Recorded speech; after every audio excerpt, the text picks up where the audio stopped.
وذكر فإن الذكرى تنفع المؤمنين. بسم اللہ الرحمن الرحیم. الحمد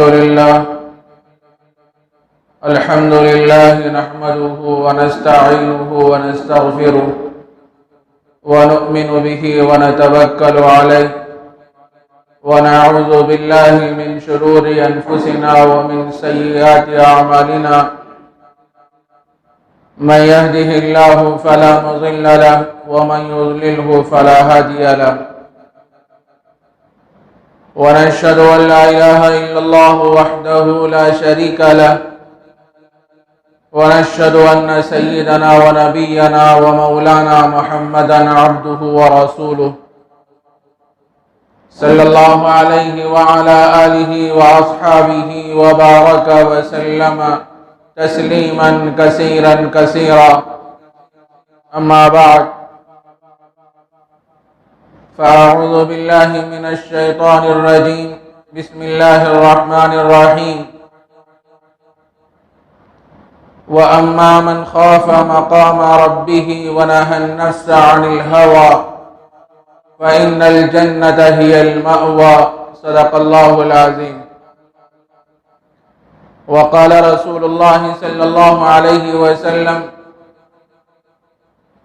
من بكى من خشیة اللہ حرم اللہ علیہ النار او کما قال رسول اللہ صلی اللہ علیہ وسلم. قابل احترام بزرگوں اور دوستوں،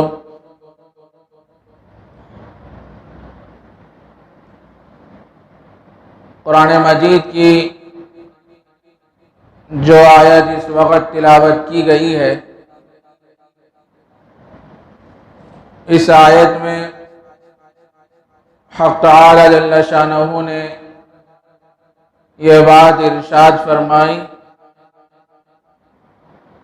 جو شخص اپنے پروردگار کے سامنے کھڑے ہونے سے ڈرتا ہے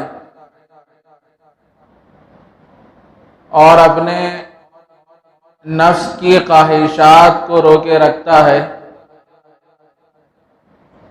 ایسے شخص کے لیے جنت ہے.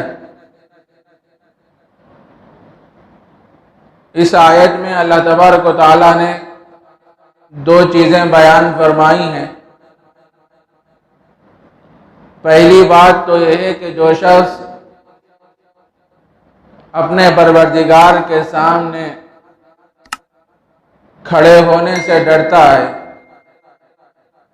اس کا کیا مطلب ہے؟ اس کا مطلب یہ ہے کہ ایک دن آنے والا ہے میدان محشر کا، جس میں اللہ تبارک و تعالی سارے لوگوں کا حساب لیں گے، اور جس کے اعمال کا پلہ وزنی ہوگا، بھاری ہوگا، وہ شخص کامیاب ہوگا، اور جس کا پلہ ہلکا ہوگا وہ نقصان اور خسارے میں ہوگا. آخرت کو اور میدان محشر کو، جزا اور سزا کو یاد کرتا ہے، اور اللہ رب العزت کے خوف کی وجہ سے اس کے جسم پر کبکبی طاری ہوتی ہے. اور دوسری بات یہ ہے کہ اپنے نفس کی خواہشات کو روکے رکھتا ہے. ہر انسان کے ساتھ نفس لگا ہوا ہے. ان النفس لامارۃ بالسوء، نفس تو برائیوں کا حکم دیتا ہے، اچھائیوں کا حکم نہیں دیتا. انسان نفس کے خلاف مجاہدہ کرتا ہے، اطاعت اور فرما برداری میں اپنی زندگی کو بسر کرتا ہے. تو ایسے شخص کے لیے اللہ تبارک و تعالی جنت عطا فرماتے ہیں. جو آدمی اپنے نفس کے خلاف کرتا ہے وہ سب سے بڑا مجاہد ہے. ایک مجاہد تو وہ ہے جو اعلاء کلمت اللہ کے لیے، اللہ کے کلمے کو بلند کرنے کے لیے میدان میں جا گھستا ہے اور کفار اور مشرکین سے قتال کرتا ہے، لڑتا ہے، یہ بھی ایک مجاہد ہے۔ لیکن ایک مجاہد وہ ہے جو روزانہ اپنے نفس سے جہاد کرتا ہے۔ نفس تو یہ چاہتا ہے کہ نماز نہ پڑھے، روزہ نہ رکھے، زکوٰۃ نہ دیں، کار خیر نہ کریں۔ انسان نفس کی مخالفت کرتے ہوئے نماز پڑھتا ہے، روزہ رکھتا ہے، زکوٰۃ دیتا ہے، اللہ کے راستے میں خرچ کرتا ہے، اچھے کام کرتا ہے، طاعات والی زندگی کو اختیار کرتا ہے، تو ظاہر ہے یہ بہت بڑا مجاہد ہے۔ حدیث میں آتا ہے نبی اکرم صلی اللہ علیہ وسلم نے ارشاد فرمایا والمجاہد من جاہد نفسہ فی طاعت اللہ، مجاہد تو وہ ہے جو اپنے نفس سے جہاد کرے، اللہ کی اطاعت کے سلسلے میں، اس کی فرمانبرداری کے سلسلے میں اپنے نفس سے جہاد کرے، یہ مجاہد ہے۔ میرے عزیز دوستو، بزرگوں، جب دل میں اللہ کا ڈر اور خوف آتا ہے، آخرت کی پیشی کا احساس ہوتا ہے، تو اس کے نتیجے میں انسان جو بھی کام کرتا ہے تو وہ سوچ سمجھ کے کرتا ہے۔ کسی کو کچھ پیسے دے رہا ہے تو وہ سوچ سمجھ کے دیتا ہے کہ یہ پیسہ میرا دیا ہوا یہ حلال ہے کہ حرام ہے۔ اور اسی طرح یہ جو آنکھ ہے، جب دل میں اللہ کا ڈر اور خوف آتا ہے تو یہ آنکھ نامحرم کی طرف نہیں اڑتی، وہ سوچتا ہے کہ اللہ نے اس آنکھ کو اچھی چیزوں کے لیے، اللہ نے جن چیزوں کو حلال فرمایا ہے ان کو دیکھنے کے لیے یہ آنکھ استعمال کرنا چاہیے۔ اسی طرح یہ جو ہاتھ ہیں، جب دل میں اللہ کا ڈر آتا ہے تو اس کے نتیجے میں یہ ہاتھ کسی پہ ظلم نہیں کرتے، اور یہ پیر معصیت کی طرف نہیں چلتے، گناہوں کی طرف نہیں چلتے۔ تو اس واسطے آدمی کو ہمیشہ جہاں دعائیں کرنا چاہیے، ان دعاؤں میں یہ بھی دعا کرتے رہنا، اے اللہ مجھے آپ کا خوف عطا فرمائیے، آپ کا ڈر عطا فرمائیے۔ خوف اتنی بڑی نعمت ہے، اتنی بڑی نعمت ہے، جب آدمی کو یہ نعمت حاصل ہو جاتی ہے تو اس کے نتیجے میں اس بندے کو اللہ کا قرب اور نزدیکی حاصل ہو جاتی ہے۔ اللہ تعالیٰ نے ہر چیز کی ایک حد متعین فرمائی، لیکن جہاں تقوی کا معاملہ آیا تو میدان کھلا رکھ دیا، اور اللہ تعالیٰ نے یہ بات ارشاد فرمائی فاتقوا اللہ ما استطعتم، تم اللہ سے اتنا ڈرو جتنا تمہارے اندر ڈرنے کی صلاحیت اور استعداد ہے، تم اتنا اللہ سے ڈرو۔ میرے دوستو، امام غزالی رحمت اللہ علیہ نے خوف کے 3 درجے بیان فرمائے۔ پہلا خوف عوام الناس کا ہے، وہ بھی اللہ سے ڈرتے ہیں۔ کس طریقے سے ڈرتے ہیں؟ ان کا خوف بچوں کے خوف کے مانند ہوتا ہے۔ جیسے ایک چھوٹے سے بچے کو کانچ کا گلاس دے دیا جائے، ظاہر ہے وہ چھوٹا سا بچہ کانچ کے گلاس کی حفاظت تو نہیں کرے گا، اٹھا کے اس کو پھینک دے گا۔ جب وہ گلاس ٹوٹ جاتا ہے تو بچہ رونے لگتا ہے کہ میرے والدین کو معلوم ہو جائے گا تو میری پٹائی ہو جائے گی۔ عوام الناس کا خوف بھی اس درجے کا ہے، ان کی زندگی گناہوں میں گزرتی ہے، گناہ ہونے کے بعد ڈرتے رہتے ہیں کہ میرا کیا معاملہ ہوگا۔ یہ بھی ایک خوف کا درجہ ہے۔ دوسرا درجہ خوف کا ابرار کا ہے، ان کی زندگیاں طاعتوں میں گزرتی ہے، نیکیوں میں گزرتی ہے، لیکن اس کے بعد بھی ڈرتے رہتے ہیں، نماز پڑھتے ہیں، زکوٰۃ دیتے ہیں اور اچھے کام کرتے ہیں، اعمال صالحہ کو اختیار کرتے ہیں، اس کے بعد بھی ڈرتے رہتے ہیں۔ یہاں ایک سوال یہ پیدا ہو سکتا ہے، بھائی نماز تو پڑھ لیا، نماز پڑھنے کے بعد کہیں کو ڈرنا؟ اول وقت جمعہ کے لیے میں آیا مسجد میں، پورا خطبہ غور سے سنا اور نماز بھی پڑھا، اور نماز پڑھنے کے بعد کہیں کو ڈرنا؟ جو اللہ نے جو حکم، جو فرض مجھ پہ لاگو کیا تھا، میں نے اس کو پورا کر دیا۔ میرے بھائی، اس واسطے ڈرنا جیسی نماز پڑھنا تھا شاید ویسی نماز ہم سے ادا ہوئی کہ نہیں ہوئی، اس بارے میں ڈرتے رہنا۔ کسی کو ہم 10 روپے دے دیے، دینے کے بعد بھی ڈرتے رہنا کہ میں فلاں آدمی کو جو خیرات کیا، صدقہ دیا، وہ میرا صدقہ دیا ہوا عمل اللہ کے پاس قبول ہوا کہ نہیں ہوا، اس بارے میں ڈرتے رہنا۔ یہ ابرار کا خوف ہے۔ اور اسی طرح ایک خوف ہوتا ہے عارفین کا، ان کی زندگی ہمیشہ نیکیوں میں، طاعتوں میں، فرمانبرداریوں میں گزرتی ہے، لیکن ہمیشہ اپنے خاتمے کے بارے میں سوچتے رہتے ہیں، میرا خاتمہ کیسا ہوگا، کلمہ نصیب ہوگا کہ نہیں ہوگا، خاتمہ بالخیر ہوگا کہ نہیں ہوگا، اس بارے میں ہمیشہ عارفین ڈرتے رہتے ہیں۔ امام غزالی رحمۃ اللہ علیہ نے یہ خوف کے 3 درجات بیان کرنے کے بعد فرمایا، ہر آدمی کو اپنے اندر عارفین کا خوف پیدا کرنا چاہیے۔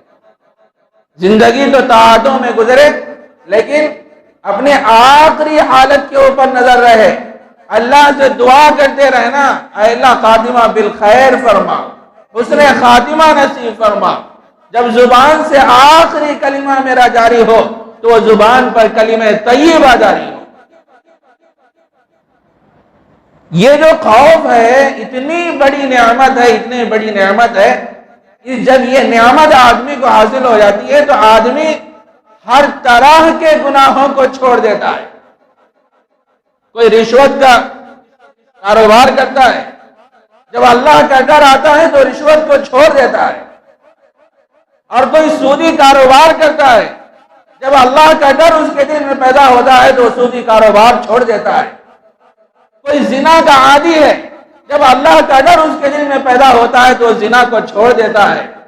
اور اسی طرح بہت سے گناہ ہیں میرے بھائی، یہ خوف کے نتیجے میں وہ سارے گناہ چھوڑ جاتے ہیں۔ دکان پہ بیٹھتا ہے اور یہ سوچتا ہے کہ جو گاہک، جو خریدار میرے پاس آ رہا ہے، اگر میں اس کو اچھی چیز نہیں دوں گا تو یہی قیامت کے دن اللہ تبارک و تعالیٰ مجھ سے پوچھیں گے۔ آج ہمارا حال یہ ہے، ہم دکانوں پہ جاتے ہیں تو ناقص، گھٹیا اور کئی مہینوں سے پڑی ہوئی چیز جو استعمال کے قابل نہیں ہوتی، اور ہم پیسے تو اتنے ہی دیتے ہیں، لیکن جو چیز ہم کو ملتی ہے تو بالکل گھٹیا ملتی ہے۔ جب دل میں اللہ کا ڈر ہوتا ہے تو دینے والا یہ بولتا ہے، بھائی میرے پاس یہ چیز رکھی ہوئی ہے، بہت دنوں سے پڑی ہوئی ہے، اور یہ لوگ اس کو خریدے نہیں ہیں، آپ لینا چاہ رہے ہیں تو میں 5 روپے کم کر کے دوں گا، 10 روپے کم کر کے دوں گا، لیکن ہم کرتے کیا ہیں؟ وہی گھٹیا چیز اسی قیمت میں دے دیتے۔ 5-10 روپے کے لیے اپنی زندگی کو خراب مت کیجیے میرے بھائی۔ ایک دن آنے والا ہے، اللہ ہم سے پوچھیں گے۔ حضرات صحابہ کی زندگیاں اٹھائیے، ان کے دل میں اللہ کا ڈر اور اللہ کا خوف کیسا ہوا کرتا تھا۔ اللہ کے نبی نے حضرات صحابہ کے ذہن کو، مزاج کو کیسے بنایا تھا۔ خود اللہ کے نبی کی زندگی اٹھائیے، خوف کا یہ عالم ہے۔ حضرت عائشہ صدیقہ رضی اللہ تعالیٰ عنہ بیان فرماتی ہے کہ اللہ کے نبی کے خوف کا یہ عالم تھا کہ 2 رکعات کی نیت باندھ کے کھڑے ہو جاتے ہیں، جبکہ سارے لوگ میٹھی نیند سوئے ہوئے ہوتے ہیں اپنے بستروں پر۔ ایسے وقت اللہ کے نبی 2 رکعات نیت باندھ کے کھڑے ہو جاتے، اتنا لمبا قیام فرماتے، اتنا لمبا سجدہ فرماتے، مجھے ایسا محسوس ہوتا کہ اللہ کے نبی اس دنیا سے پردہ فرما گئے، اتنا لمبا آپ کا سجدہ ہوتا۔ بعض روایتوں میں یہ بات ملتی ہے اللہ کے نبی کے خوف کا یہ عالم تھا، اللہ کے خوف سے اس درجے رویا کرتے تھے جیسے کسی چھوٹے سے بچے کو پیٹ میں درد ہوتا ہے تو وہ چھوٹا سا بچہ بلبلا اٹھتا ہے، وہ تکلیف سے پریشان ہو جاتا ہے۔ اللہ کے نبی بھی اللہ کے خوف سے اس قدر رویا کرتے تھے۔ ذرا ہم اپنے گریبانوں میں منہ ڈال کے سوچیں، محاسبہ کریں، ہماری زندگیاں کس رخ پہ گزر رہی ہیں میرے بھائی؟ گناہوں کی وادی میں، اللہ کو ناراض کرنے والے کاموں میں، اعمال میں ہماری زندگی گزر رہی ہے۔ کبھی ہم کو یہ خیال پیدا نہیں ہوتا ارے ہم آخرت کی طرف بڑھ رہے ہیں، میدان محشر کی طرف ہم بڑھ رہے ہیں، اللہ تبارک و تعالی ہمارے اعمال کے بارے میں ہم سے پوچھنے والے ہیں۔ بہت کم ایسے ہیں جن کو یہ شعور، یہ خیال پیدا ہوتا ہے۔ تو خوف بہت بڑی نعمت ہے۔ جب یہ نعمت انسان کو حاصل ہو جاتی ہے اس کے نتیجے میں انسان گناہوں سے دور ہوتا ہے اور طاعت والے راستے کو اختیار کرتا ہے۔ جتنے اسلامی تعلیمات ہیں، اگر آپ ان تمام تعلیمات کا خلاصہ اور نچوڑ ایک لفظ میں معلوم کرنا چاہیں تو وہ تقویٰ ہے۔ اللہ تبارک و تعالیٰ نے انسان کو کہے کے لیے پیدا فرمایا، قرآن مجید میں اللہ نے خود بیان فرمایا، یا ایھا الناس اعبدوا ربکم الذی خلقکم والذین من قبلکم لعلکم تتقون۔ اے لوگوں، میں نے تم کو بھی پیدا کیا اور تم سے پہلے والے لوگوں کو بھی پیدا فرمایا، کہے کے لیے لعلکم تتقون، تمہارے اندر اللہ کا ڈر پیدا ہو جائے، اللہ کا خوف پیدا ہو جائے۔ اور جو آدمی حج کرنے کے لیے جاتا ہے، مناسک حج ادا کرتا ہے، اس کا مقصد کیا ہے؟ اس کا مقصد بھی تقویٰ ہے۔ وَمَن يُعَظِّمْ شَعَائِرَ اللَّهِ فَإِنَّهَا مِن تَقْوَى الْقُلُوبِ، جو شخص اللہ کے شعائر کی تعظیم کرتا ہے تو وہ دلوں کے تقوی سے ہوتا ہے۔ اور قربانی کے دنوں میں ہم جانوروں کو ذبح کرتے ہیں اللہ کے نام پہ، کہے کے لیے ذبح کرتے ہیں؟ کیا گوشت اللہ کے پاس پہنچتا ہے؟ کیا خون اللہ کے پاس پہنچتا ہے؟ پھر کیا چیز پہنچتی ہے؟ وَلَكِنْ يَنَالُهُ التَّقْوَى مِنْكُمْ، وہ تمہارا تقوی پہنچتا ہے، وہ ڈر، وہ کیفیت، وہ جذبہ، وہ اخلاص، وہ للہیت اللہ کے پاس پہنچتا ہے۔ اسی طرح اللہ تبارک و تعالیٰ نے آخرت کی کامیابی کا دار و مدار بھی تقوی پر رکھا ہے۔ تِلْكَ الْجَنَّةُ الَّتِي نُورِثُ مِنْ عِبَادِنَا مَنْ كَانَ تَقِيًّا، ہم جنت کا وارث اس شخص کو بنائیں گے جس کے دل میں اللہ کا ڈر ہوگا، اللہ کا خوف ہوگا، ہم اس شخص کو جنت کا وارث بنائیں گے۔ میرے بھائی، زندگی مختصر ہے، 60-70 سالہ انسان کی زندگی ہے، اور یہ مختصر سی زندگی میں رہتے ہوئے انسان کو لامحدود زندگی کی تیاری کرنا ہے۔ کبھی وہ زندگی ختم ہونے والی ہے ہی نہیں۔ ایسی زندگی کی تیاری کے لیے اللہ نے ہم کو بھیجا ہے۔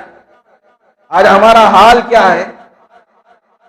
نوجوان طبقے کا کیا حال ہے؟ جوانی ایسی چیز ہے، ایسی بڑی نعمت ہے، اس جوانی کے بارے میں بھی اللہ تبارک و تعالیٰ انسان سے پوچھیں گے۔ حدیث میں آتا ہے قیامت کے دن ابن آدم کے پیر اس وقت تک اپنی جگہ سے نہیں ہلیں گے، نہیں ہٹیں گے جب تک ان سے 5 سوال نہ کیے جائیں۔ اس میں سے ایک ہے شبابی، جوانی کے بارے میں اللہ پوچھیں گے، میں نے تجھے جوانی کا قیمتی حصہ دیا تھا، اس کو تو نے کہاں لگایا؟ اطاعت والے کاموں میں لگایا یا نافرمانی والے کاموں میں لگایا؟ جوانی کے بارے میں اللہ پوچھیں گے۔ آج ہماری جوانی کہاں کہاں خرچ ہو رہی ہے؟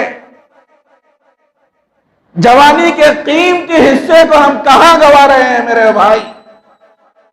جب سے ہمارے ہاتھوں میں یہ سیل فون آ گئے، مہنگے مہنگے قیمتی فون ہمارے ہاتھوں میں آ گئے، اللہ کی پناہ نوجوان طبقہ اس قدر گناہوں میں ملوث ہوتا جا رہا ہے، ان واقعات کو سنایا جاتا ہے تو جسم پر رونگٹے کھڑے ہو جاتے ہیں۔ کیا مرد، جوان، کیا جوان بچیاں، ہر ایک کے ہاتھ میں سیل فون۔ ارے ایک ضرورت کی چیز تھی، ہم نے اس کو اتنا آگے بڑھا دیا، اتنا آگے بڑھا دیا، اس کے ذریعے سے کتنے گناہ ہوتے جا رہے ہیں۔ اور بھی ظاہر ہے سیل فون جو ہوتا ہے، اب تو بڑے بڑے فون آ گئے، ہر فون میں نیٹ، وہ تو ہوتا ہی ہے، کوئی فون ایسا ہے ہی نہیں، بہت کم لوگ ہوں گے جو بغیر نیٹ کا فون استعمال کرتے ہوں گے۔ اور نیٹ ایک ایسی چیز ہے کہ اس میں اچھی چیزیں بھی رہتی ہیں، خراب چیزیں بھی رہتی ہیں۔ ہم دیکھتے کس کو ہیں؟ جو خراب چیزیں ہیں، جو گناہ والی چیزیں ہیں، اللہ کو ناراض کرنے والی چیزیں ہیں، ان چیزوں کو ہم دیکھتے ہیں۔ آج ہمارے بچوں کے جو والدین ہوتے ہیں لاکھوں روپے خرچ کر رہے ہیں بچوں کو سیل فون دلانے پہ۔ بیٹا جا کے بولتا ہے کہ اماں مجھے یہ فون ہونا، بازار میں یہ فون آ گیا، 20 ہزار 25 ہزار کا فون ہم دلاتے ہیں، اور وہ نوجوان رات میں اپنے کمرے میں بیٹھ کے عریاں تصاویر، فحش مناظر، گندی فلمیں دیکھتا ہے۔ اس کا وبال کس کو ہے میرے بھائی؟ ہم نے اپنے بچوں کی صحیح تربیت نہیں کی۔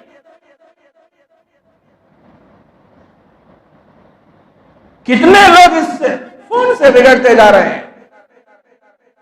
یہ نیٹ کے غلط استعمال کی وجہ سے 3 برائیاں عام ہوتی جا رہی ہیں۔ اس میں سے پہلی برائی زنا کاری۔ پہلے زمانے میں آدمی سوچتا تھا یہ غلط کام کرنے کے بارے میں، آج تو سیل فون آ گیا ہے، جب رابطہ ہو جاتا ہے، فون پہ بات ہو جاتی ہے، مقام طے ہو جاتا ہے، پھر اس جگہ پہنچ جاتے ہیں۔ اتنا آسان ہو گیا ہے یہ کام آج کا۔ اسی طرح اس فون اور نیٹ کے ذریعے سے برائی کی ترویج اور اشاعت ہو رہی ہے۔ ہم اچھی چیزوں کو تو دوسروں کو فارورڈ نہیں کرتے، منتقل نہیں کرتے۔